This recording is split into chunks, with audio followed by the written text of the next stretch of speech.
Xiaokyu llega a la compañía de Kaiyang y empieza a hacer un escándalo.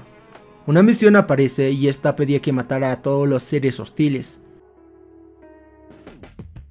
Mientras hablaban de la casa de las hermanas, llega uno de sus subordinados y les avisa que hay un hombre matando a mucha gente.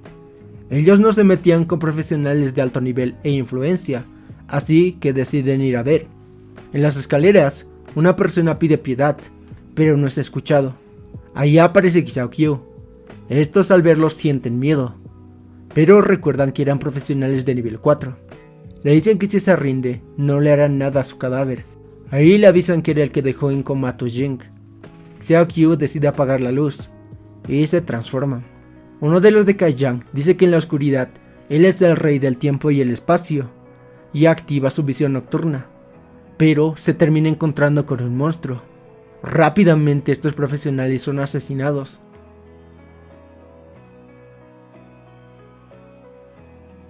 Después de la masacre aparece un profesional de nivel 6. No sabía que era esa criatura frente a él, pero seguro aquellos que quieren fusionar humanos y monstruos estarán felices si lo atrapa. Si lanza el ataque y se sorprende de que haya podido esquivar su ataque, pero el ataque que iba a hacer no lo podría esquivar. Eso era una finta y... A esa distancia estaba seguro de que le voló a la cabeza, y aunque no pueda llevarlo vivo, seguro igualmente estarán felices. Pero... Xiaokyu reconoce la técnica, el estilo 18 de estoque. Se notaba que se esforzó mucho. Él lo había creado, era fácil de aprender y cuando se perfeccionaba, podía matar a su objetivo entre un grupo de 7 veces de 7, sin salir herido. Cuando fue creado se estableció una regla, y era que debía ser usado para la justicia. El profesional no entendía nada, y dice que esa técnica fue creada por la máscara. Dice que estaba aniquilando monstruos en el nombre de la justicia. Xiaokyu pregunta si aquel daño que ha hecho muchas familias, ¿acaso eso fue en nombre de la justicia? Dice no entender su relación con la empresa, pero no le importa. Pero debe saber que la sociedad humana seguirá avanzando indefinidamente, y aquello que detenga ese proceso será eliminado. Él siempre está del lado de la justicia, pero eso es algo que un monstruo jamás entenderá. Xiaokyu le dice que al parecer su justicia era diferente. Le pregunta qué clase de monstruo era, y ahí le dice: Claramente no te dije mi identidad hace un rato. La misión se había completado, y el arma se había mejorado. Cuervo de Sangre ahora podía lanzar un ataque de sangre. Dice que un arma que se mejora infinitamente es un muy buen complemento para un monstruo que crece infinitamente. Aún quedaba una persona, y ahí prueba el Cuervo de Sangre. El ejército estaba afuera, e intentaría negociar con los atacantes para evitar que inocentes salgan heridos. Este era el comandante Yang, y en el fondo sabía que ninguno dentro de ese edificio era inocente, pero aún así no era su trabajo juzgarlos. Avisan que alguien había salido. Era Xiaokyu. La hermana de Yang Si le dice que Xiaokyu fue a la compañía de Kaiyang y sale rápidamente a buscarlo, pero se termina encontrando con un oficial que le pregunta si conoce a Xiaokyu. Yang Si dice que sí y pregunta si estaba vivo. Este le dice que estaba vivo y sano. En la prisión exclusiva de la ciudad, el comandante Yang preguntaba lo que sabían del chico frente a sus ojos. Le dicen que él confirmó que él había atacado a la compañía y solo saben su nombre, Xiaokyu. No había otra información, era un fantasma. Al buscar a algún conocido, encontraron a Yang Si, y al intentar llevársela, descubrieron que la oficina secreta de vigilancia de reinos secretos también la estaba buscando. Esto estaba relacionado con un ladrón misterioso de los reinos secretos, el cual era Xiaokyu. El comandante preguntaba quién era Yang Si. Le dicen que era una sanadora de nivel 2, y su padre era un profesional de nivel 5. Este tranquilamente hubiese sido un oficial del gobierno, pero declinó cortésmente. Este había muerto en el incidente de la gran obscenidad. Su hermana también sufrió daños por ese mismo, quedando discapacitada. De acuerdo a Yang Si, conoció a Xiaokyu, quien apareció de la nada en el reino secreto. Esta declaración era la misma que de los otros integrantes del grupo. El comandante entiende que fue a la compañía Kaiyang porque quería tomar las tierras de Yang Si, así que hizo justicia. En eso aparece el director Arthur. Ahí va a empezar el interrogatorio. El comandante era nivel 7 y el director nivel 6. Al entrar, Xiao Qiu reconoce al comandante. Le comentan acerca de su situación y que sería enviado al frente para pagar por sus crímenes. Si lograba matar a suficientes monstruos, podría volver. Eso era poco probable. Muchos morían en la primera batalla, y para volver, al menos tendría que sobrevivir 100 batallas. Xiao Qiu pregunta si ir a la línea frontal era algún tipo de castigo. Dado que él estuvo mucho tiempo ahí, tendrían que perdonarle cualquier pecado que hiciese. El comandante pregunta si ya estuvo en la línea frontal. Xiao Qiu dice un tiempo. Pregunta en qué estado. Guerreros luchando contra monstruos u otro estado. Xiao Qiu dice otros estados. Con esto, el comandante dice que solo deben comparar las fotos de los profesionales que fueron enviados al frente, y así sabrán su identidad. El comandante menciona que él y Arthur estuvieron en la línea frontal. Arthur dice que estuvo 10 años y se puede considerar un veterano, y solo la máscara y el primer grupo de héroes estarían por encima de él. El comandante muestra una medalla de la máscara. Peleó junto a él, pero solo cuidaba su espalda. Arthur le dice que como estuvo en el frente, comprende que es difícil estar en paz, y lo que hizo en los reinos secretos causará un gran problema. Xiao Qiu se queda callado, a lo que el comandante dice que el no cooperar frente al gobierno federal es solo tirar un huevo a una roca. Dice que espera que hable, ya que de ser transferido a la capital, entonces no habrá caballeros como ellos. Xiao Qiu estaba interesado en ir a la capital, pero no podría, ya que aparece una nueva misión. Debía matar a la gran obscenidad que había reencarnado. La gran obscenidad era de nivel calamidad, pero eso no significaba que fuera de nivel alto. Eran fuertes como un nivel 13, y los más débiles eran de nivel 7 u 8. Él ya sabía que la gran obscenidad volvería, porque ya lo vivió en su vida pasada. La gran obscenidad encontró un profesional infectado, y lo tomó como huésped y renació. Era como la hierba mala, siempre que queda un poco de infección, volverá a crecer. La máscara había derrotado a la gran obscenidad de un golpe, pero a pesar de eso, la gente no estaba feliz. Le reclamaba por llegar tarde, por no haberlo matado bien la primera vez, y lo culpaban. Y así tuvo que volver a disculparse. Pero en su nueva vida no había héroe, solo él, y no le importa si la gente vive o muere. El director Arthur le pregunta al comandante acerca de lo que dijo sobre la línea frontal. El comandante dice que a juzgar por las heridas de los muertos, tiene velocidad y gran poder. Era un genio, pero un tonto a la vez. Mancharse las manos con los de Kai Yang, pero juzgarlo dependerá de la federación. Pero esa misma federación puso a prueba la máscara. En la capital, los ejecutivos estaban discutiendo sobre Xiao Qiu, y uno quería que lo sentenciaran a la muerte, pero eso era porque la compañía Kai Yang era su fuente de dinero. El presidente decide mandarlo a la línea frontal. El presidente estaba más preocupado por saber dónde estaba la máscara. No podía desaparecer así como si nada. Le dicen que ya no tiene su poder y no causará un problema. Aparte, estaba perdiendo personas que lo apoyaban, así que no era una amenaza. El presidente dice que quería tenerlo bajo su control. Para poder juzgar a la máscara, tuvo que ceder muchas ventajas a los miembros. Dice que buscan a la máscara y pasan al siguiente tema. La línea frontal estaba un poco floja, y también la aparición de monstruos había aumentado. Ahí se veía el impacto de la máscara.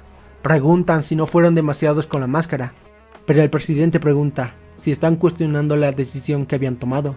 Dice que manden las tropas de las ciudades para reforzar la línea frontal, pero le dicen que las tropas de las ciudades eran la última línea de defensa de las ciudades para proteger de los monstruos de reinos secretos o monstruos cataclísmicos. El presidente estaba decidido y dice que envíen las fuerzas de defensa de las ciudades a la línea frontal. En la ciudad de Dahe, les dicen a Yang Zi y Qian Liu que podían irse a casa y que posiblemente serían llamadas para el juicio de Xiao Qiu. Qian Liu le pregunta por qué le iban a juzgar a él, si solo se deshizo de la escoria que eran los de Kai Yang. Le dicen que el matar estaba mal. Le dice que esas personas no eran inocentes e hicieron daño a muchas familias. El comandante Yang aparece y también dice que eran escoria, pero no estaba en sus manos juzgarlos. Qian Liu le pregunta entonces por qué no hicieron nada. El comandante dice que como existe la luz del sol, también está la oscuridad, que siempre habrá oscuridad. Qian Liu pregunta que si entonces deben aguantar la oscuridad. El comandante dice que su rebelión es injusta. Si resistirse estaba mal, entonces la existencia de la humanidad era un error. Le pide a Yang Zi que le lleve a casa. El comandante Dice que si se pudiese mantener en pie, sería muy fuerte, ya que la furia podía ser usada como fuente de fuerza, pero el oficial simplemente la menosprecia por estar discapacitada. Ya en su casa, Yang Zi le dice que limpiará el patio y le deja en su cuarto. Ahí Qian Liu recuerda lo que le dijeron y dice que si hay lugares donde no llega la luz del sol, entonces no había necesidad de que exista el sol. Empieza a caminar y mientras Yang Zi volvía, ve a Qian Liu de pie y esta le dice que corra. En el edificio de defensa de la ciudad hablaban sobre la situación de mandar tropas a la línea frontal y cómo muchas de las personas estaban empezando a renunciar, y aquellos que fueran a ser enviados a la línea frontal seguro también lo harían. En eso el comandante siente la hora de la gran obscenidad y dice que evacúen la ciudad. Mientras tanto en la ciudad, una persona estaba viendo cómo la primavera llegaba y las rosas crecían, pero esas no eran rosas normales y lo convierten en un monstruo. Ahí aparece una bola de pétalos de rosa que causa un gran caos, pero ahí llega un héroe a salvarlos. Le parte por la mitad, pero eso no era suficiente, y también se transforma. Los demás héroes ven el aura verde y se dan cuenta de que era la gran obscenidad. Mientras se dirigen al lugar del incidente, le dicen al comandante que esta gran obscenidad es diferente, ya que el otro desprendía una radiación que derretía a las personas. El comandante le dice que cubran las calles para evitar que las flores humanas sigan avanzando e infectando a más personas. Las flores humanas estaban comiendo a una persona, así que se ponen manos a la obra. Estos dicen estar salvados, pero eso era pronto para celebrar. Rápidamente informa que no usen fuego, ya que esto ayudaría a esparcir la infección. El director Arthur llega y el comandante le pregunta si lo que estaba enfrentando era la gran obscenidad, ya que él lo había enfrentado. El director Arthur le dice que sí, y le pregunta cómo pudo haber revivido. El comandante dice: inmortalidad. Existe pocos monstruos inmortales. Puede que los acabes y solo queden cenizas, pero eso solo era una apariencia. En la naturaleza existía una medusa que después de la madurez volvía a su estado juvenil y volvía a crecer así una y otra vez. Mientras no sea comida o muera, teóricamente vivirá para siempre. La inmortalidad de monstruos fue descubierta hace poco, pero si el medio dejado para regresar es destruido, morirán. Al parecer, la radiación dejada por la gran obscenidad fue el medio para que ésta reviva. Le explica que cuando la máscara los derrotó, este pidió que trataran a las personas con radiación e incluso designó una gran cantidad de dinero. Pero una vez se fue, no cumplieron eso y malversaron los fondos. Si hubiera seguido las órdenes de la máscara. El comandante lo interrumpe y dice que hablarán de eso después. Le pregunta si desde la base de monitoreo le pueden decir dónde está la mayor cantidad de fluctuación de energía, ya que con eso podrían encontrar a la gran obscenidad. El director Arthur le dice que no podrá contra la gran obscenidad, ya que era de nivel 10. El comandante le dice que en la ciudad aún no hay un monstruo de nivel 10, ni siquiera 9. Apenas había revivido y no tenía todas sus fuerzas. Era el momento de acabar con ella. Si no acaban con ella ahora, tendrán muchos más problemas. El director Arthur acepta su decisión y dice que se cuide. En las noticias informaban acerca de las tropas que serían enviadas a la línea frontal, pero ahí reciben una noticia de última hora. Un demonio de nivel cataclísmico había aparecido en la ciudad de Dage. En las redes sociales empezaban a hablar de eso y se preguntaban si la máscara iba a aparecer. En la televisión informaban que el comandante había tomado el mando y era el nivel 7, casi un nivel 8, así que confiaban en él. Dicen tener una transmisión del lugar. Vemos al comandante esquivar a las lianas hasta encontrarse con... Dice que no esperaba que se convirtiera en un monstruo. El monstruo le pregunta si se arrepiente. El comandante dice que se arrepiente. Se arrepiente de no haberla matado cuando estaba en silla de ruedas. Eso había sido inútil y se regenera. Ante esto, empieza a dar una ráfaga de golpes. Le pregunta si eso era todo lo que tenía. Intenta alejarse, pero ella ya estaba detrás de él. Le pregunta si con ese poder pensaba disipar la oscuridad. Era un chiste. Las personas que esperaban su luz temían morir antes de que pudieran ser ayudados. Le empieza a corretear, y no es que ella fuera más rápida, sino que cambiaba de lugar con las plantas. El director Arthur le dice que se retire. No podrá matarla a menos que mate a todas las flores humanas. Lo único que quedaba era usar un arma a gran escala. El comandante dice que no puede huir, y deja su capa. La gran obscenidad le dice que ahora mismo era un animal atrapado. El comandante dice que es un guerrero hasta la muerte, y empieza a expulsar una gran cantidad de energía. Estaba sobrecargando su cuerpo para llevarlo al límite, y ganar más poder. La gran obscenidad dice que es cierto que ganará poder, pero sus vasos sanguíneos y células estaban al límite, y está cerca de colapsar. Si sobrevive, será alguien ordinario. Hasta incluso podía quedar paralítico. Esta vez había sido más rápido, y parecía una clara victoria. Pero las fluctuaciones de energía decían otra cosa. Se estaba volviendo más fuerte. El director Arthur hace mención a una leyenda griega. Había un titán llamado Anteus. La leyenda dice que es invencible siempre y cuando esté en contacto con la tierra, ya que absorbía la fuerza de la tierra. La aberración que estaban enfrentando era Anteus.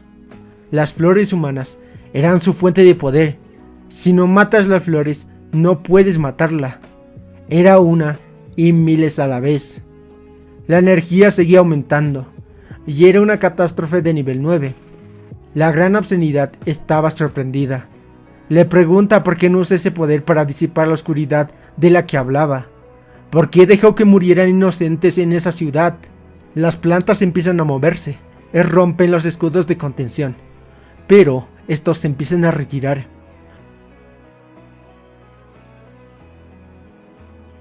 El comandante, al ver a la gran obscenidad gigante, se lanza al ataque y empieza a destrozar su brazo. Todos lo estaban apoyando, pero solo era un huevo contra una roca. El comandante había perecido, y junto a él la esperanza de sobrevivir. En las redes se preguntaban por el gobierno federal y cómo expulsaron a la máscara, y pedían que se hicieran cargo. Se lanza una alerta de evacuación de emergencia. Xiao Qiu estaba encerrado, pero sabía lo que estaba pasando. Por otra parte, en la capital, el presidente de la federación estaba enojado con los profesionales. Habían dicho que irían a la ciudad, pero tardarían al menos 1 hora y media. Los llama cobardes.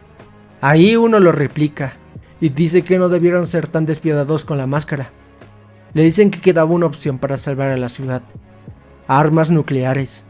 Si usaba uno pequeño, podría destruir al monstruo y no causaría mucha radiación. Habría pérdidas, pero al final salvaría más gente. Todos empiezan a apoyar eso, y el presidente se ve acorralado. En eso, informan que hubo un cambio. Algo apareció. El presidente pregunta si eran los profesionales. Le dicen que al parecer es un ser humanoide, un monstruo. Bueno, voy dejando la parte 2 por aquí. Si les gusta, denle apoyo para que así traiga la parte 3. Y hasta la próxima.